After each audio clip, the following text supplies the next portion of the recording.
Good morning mga Tropamex, ito po yung cylinder head ng Mitsubishi 4N40 na namintana o naputulan po ng connecting rod mga Tropamex, tapos pinabid upan po natin. Bali, 4 na valve lang po yung bubuksan natin dyan dahil chichikin lang po natin kung may baluktot po yung kanyang engine valve, dahil yung number 2 lang naman po yung naputulan ng connecting rod mga Tropamex. Let's go. Meron pong isa dyan na engine valve na baluktot, hindi na po natin naipakita yung pagtutuwid. Pinalo-palo lamang po natin mga Tropamex para ma-align po siya. At yun, matapos nating align, lininis na po natin yan ng sandpaper at wire brush na rin po natin yung kanyang cylinder head. Matapos nyan, binalb-lapping na po natin yung kanyang mga engine valve.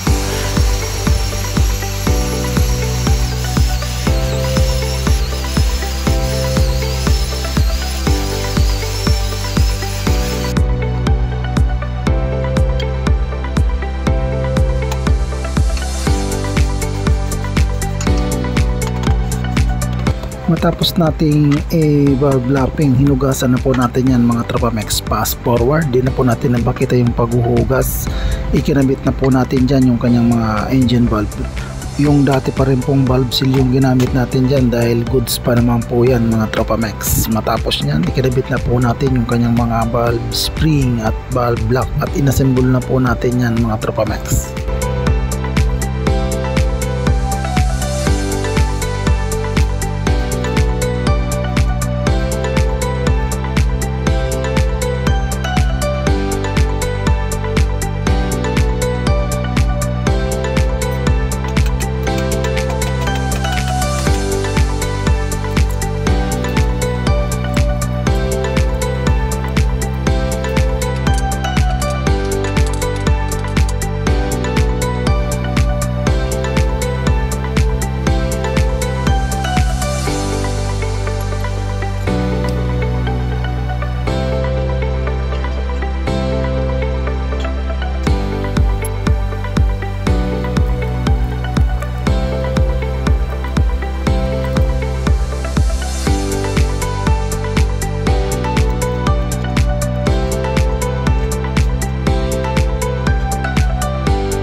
Matapos natin i-assemble na yung kanyang mga camshaft at mahigpitan yung mga camshaft cap bolt, chinik na natin yung kanyang clearance niyan mga Tropamex. 4 lang po yung binuksan natin dyan na engine valve, pero lahat na natin binalve tapit yan o binalve clearance mga Tropamex.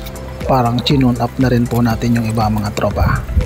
Kung sa ibang machine shop mga Tropamex, hindi po sila papayag na 4 na balbola lang yung bubuksan dyan. Package po pag tinanggap nila yan. Ibig sabihin, lahat po ng engine valve bubuksan po nila yan. Siyempre, mataas din po yung singil. Tayo, pumapayag po tayo na kung ano po yung order ng tropa nating mekaniko, yun lang po yung gagawin natin. Dahil alam naman po natin na goods pa naman po yung makina na yan o modelo pa po yung makina na yan mga Tropamex. Pero kapag alanganin naman tayo mga Tropamex, yung gusto pa rin naman natin yung masusunod dahil tayo rin naman yung puputukan ng trabaho kung sakali.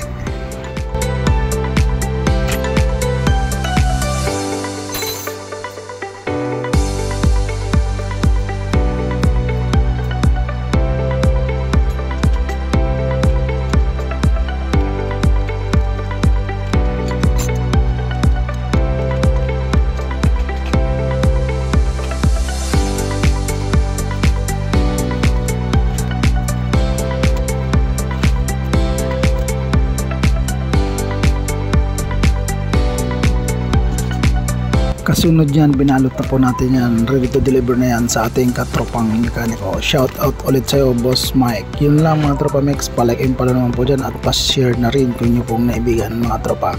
Marami pong salamat, God bless.